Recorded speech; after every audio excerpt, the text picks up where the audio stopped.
Welcome to a very just special episode of the Ivory Tower Boiler Room. I am preparing to sit down with my husband soon to give our analysis of Scream 7. We are going to give our honest opinion about Scream 7. You can see I have my Let's Watch Scary Movies. This is his shirt. Thank you, Lawrence, for letting me borrow it. We're live on YouTube right now, so if you're on Instagram watching us or watching me, head on over to our YouTube channel. I figured out how to go live on YouTube, so I'm kind of proud of myself. Um, and I thought I would come on and give some recommendations for new Gothic and horror books. Some have come on the podcast. Some guests I'm about to release an episode with them. Some episodes have already come out. So, first and foremost, because Scream 7 just came out, I want to recommend a book called Your Favorite Scary Movie by Ashley Cullins. It's subtitled How the Scream Films Rewrote the Rules of Horror. And she conducted interviews with Kevin Williamson, who created Scream, Nev Campbell, Courtney Cox, David Arquette, Skeet Ulrich, Matthew Lillard, Jack Quaid, Parker Posey, Hayden Panettiere, Jasmine Savoy Brown, Mason Gooding, Roger Jackson, the voice of Ghostface, who actually reads her book. And it's so well done because he gets into the Ghostface voice, which is truly terrifying. So I really have been loving this book. And tomorrow, I'm going to sit down with Ashley and talk all about her book, talk about all the different Scream films. I mean, I don't know if we'll get to every Scream film, but definitely try to connect the through the Scream films and have her address fan questions, legacy questions, the nostalgia question that Scream 7 really explores. And I can't wait to talk with her. So, first recommendation, your favorite scary movie. The next one in the same vein is a guest who we've had on the podcast. His name is Patrick Maroney. Patrick wrote a book called It All Began with a Scream, and I had an episode with him. My husband joined because if you don't know, Lawrence is a huge obsessed Scream fan. I mean, I think that's putting it lightly. He will watch Scream every night if he could. He's gotten me so into Scream. I used to always watch the Scream films when they were on I forget what the channel, AMC. I think AMC is the one that does the horror Halloween marathon. So I would watch them, but not until I met Lawrence did I really truly value and appreciate the analysis of what Scream was doing in terms of just creating this satire and this meta horror narrative. So Patrick's book is amazing. When he came on the podcast, he also talked about his other book, which is all about Final Destination. So definitely recommend that one. Okay. Another is if you're a Hitchcock fan, maybe you're not like really into slasher films, but you're really into psychological thrillers. Jennifer O'Callahan, she wrote a book all about the making of Rear Window. Okay. Rear Window is so in pop culture. I mean, without Rear Window, we wouldn't have uh, in my opinion, we wouldn't have Gone Girl, Girl on the Train, The Woman in the Window. Disturbia is basically Rear Window, just modernized. And Shia LaBeouf, well, Shia LaBeouf has been very interesting. I won't touch that with a 10-foot pole, though, right now. But Jennifer came on the podcast. Her episode is coming out soon. So please, stay tuned. We had such a fabulous time talking about Grace Kelly in Rear Window. Uh, I'm from the Philly area originally. Grace Kelly is basically the Philly princess. Not only was she the Princess of Monaco, but she is just a star in the Philly area because that's where she grew up. But I talked about Vertigo with Jennifer, The Birds, Psycho. So I know also Jennifer has a new book coming out. So, look on her Instagram. So, Jennifer O'Callahan, her book is really awesome. Very, very similar with the psychological thriller is friend of the podcast. Oh, there goes my book. Okay, that's my Kindle. Friend of the podcast, Laurie A. Egan. She wrote a psychological thriller called Jenny Kidd, which takes place in Venice. And it's all about our protagonist, Jenny Kidd, who meets this woman at the Guggenheim collection. Her name is Randy, who's British, who invites her to a masked ball at the Palazzo Barbone. And there, Jenny meets the seductive Caterina Barbon and her brother Sebastiano, who entice Jenny into a world of glittering facades that cloak sexual perversion, art forgery, and murder. So, really interesting. I love psychological thrillers. You won't be disappointed with Jenny Kidd. Um, Mike Bockoven, who Mike's episode is going to come out soon. Mike wrote a book called Come Knocking. Really, really interesting. I absolutely loved his first, well, I think it's his first novel, but the novel that I got to know him by called Fantastic Land, which is all about the murders that happen at an amusement park, and you as the reader have to piece together like what tragedy happened, like why did this occur. And he kind of does a similar register with his new novel called Come Knocking. When a groundbreaking theatrical experience goes horribly wrong, a deadly night reveals the dark consequences of blurring the lines between performance and reality. So interesting because immersive theater is a fascinating subject. Masquerade, Phantom of the Opera, that's happening right now. Speak No More with Macbeth. Um, it was another immersive experience with Macbeth. I just said that. But it's so interesting what happens in Come Knocking.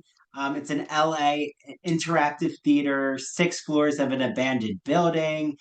Dozens of people are killed, hundreds are injured. A bloody night of chaos ensues. So get your hands on Come Knocking.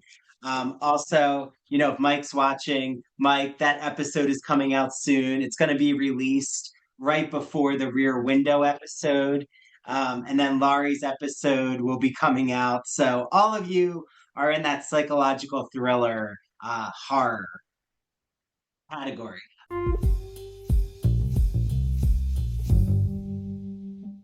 Now that the spring semester is here, I am so excited to let you all know about a publisher, an independent publisher that's celebrating 40 years of great books called Broadview Press. I love Broadview Press.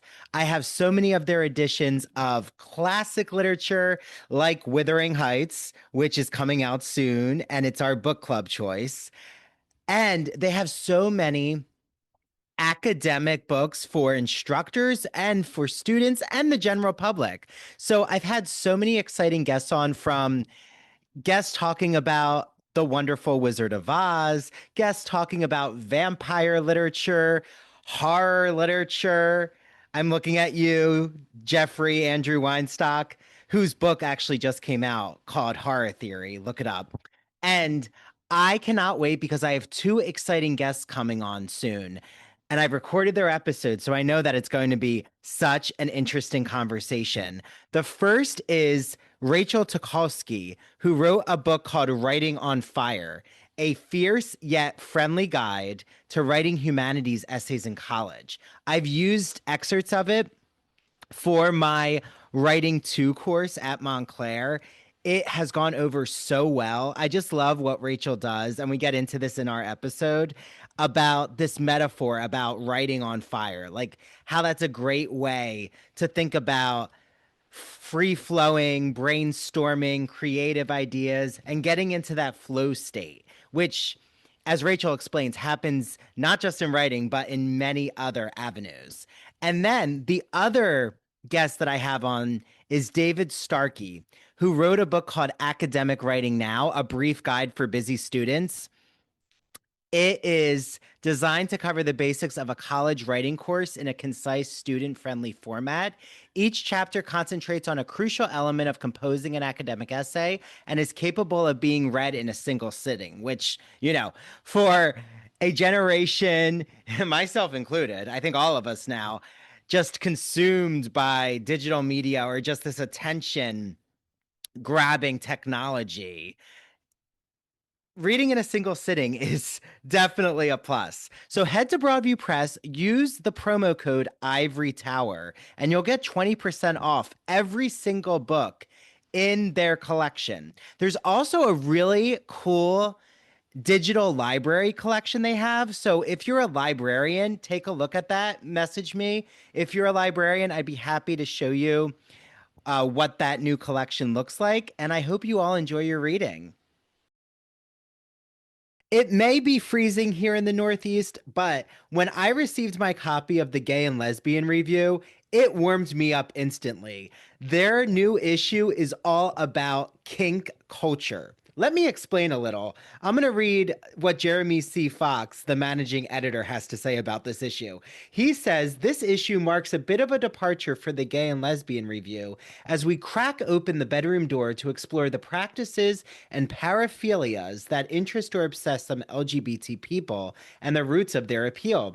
Several feature articles delve deeply into why certain kinks turn some of us on, and whether we can discern historical and aesthetic rationales behind these fixations. This magazine features articles such as The Power of the Foot. Oh, yeah, they're going there with foot kinks. Maplethorpe's Gift to America, Reclaiming the Sacred Dungeon. Tumblr was a gateway to kink, and Cruising with Boyd McDonnell. You definitely want to get your hands on the kink issue here.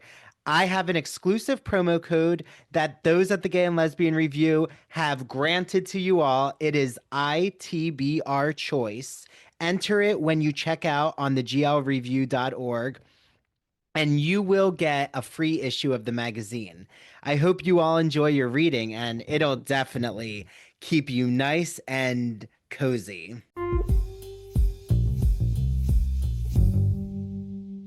Oh, and friend of the show, Christian Garcia. Hi, Christian. He said, um, yes, he talked about Rear Window on his podcast, That Old Gay Classic Cinema. Okay, now into the vampire literature. So, Lucy Undying. I assigned it for our book club. It went over so well. Lucy Undying is a retelling of Dracula, but from Lucy's perspective. Lucy, our victim, who sadly gets turned into a vampire. She becomes the Blue Fur Lady. I won't say that's what they call her, but she becomes this seductress, this murderess. She's almost like a Greek mythological siren, but a la vampire. So, what Kiersten White does in Lucy Undying is brilliant. A vampire escapes the thrall of Dracula and embarks on her own search for self discovery and true love in this epic and seductive Gothic fantasy from the number one New York Times best-selling author of Hyde. Her name was written in the pages of someone else's story. Lucy Westenra was one of Dracula's first victims, but her death was only the beginning. Lucy rose from the grave a vampire and has spent her immortal life trying to escape from Dracula's clutches and trying to discover who she really is and what she truly wants. So I cannot recommend Lucy Undying enough. I mean, I didn't see the new Dracula film. If you saw the new Dracula film, I'm going to post this, even though it's live right now on YouTube and Instagram. I will post this. So if you saw the new Dracula film, which really didn't get that much buzz, was it good? Do you think it's worth watching? I love Dracula, the story, so I'm curious about the new film. drop a comment about it. But Lucy Undying, just it's so evocative. The Victorian uh, Gothic story really just comes alive from the pages. And it also takes place in the 21st century too, which is really fascinating. Okay.